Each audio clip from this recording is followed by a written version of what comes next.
Guys, Rush fam, welcome back to the channel. So it's another video from Portmore, St. Catherine.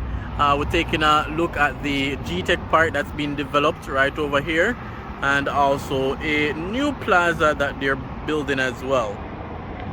So we're looking at the Portmore Municipal Boulevard. That's this road right here. So they have finished one building. I think it's gonna be 3 in total. So they have finished one with IBX or IBEX Call Center being their tenant, and they're working on a second building. So it's been developed at a cost of 3.5 million Jamaican dollars. That's the G-Tech Park in Portmore. So they're bringing a lot of jobs to this area, a lot of BPO jobs, which is the same as a call center.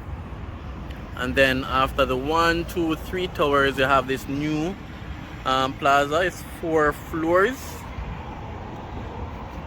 And then out here is the Braeton Parkway. And then we have Price Mart just around the corner. So stay tuned for the drone video. The drone video will show the entire area. You'll be able to see a better aerial view as well. If you're new to the channel, subscribing is free. You may have watched a few videos and haven't yet subscribed. So subscribe to the channel and join the Rush Raymore Reviews family. So we're taking a look at the G-Tech Park, 3.5 million Jamaican dollars. Let's zoom in a bit.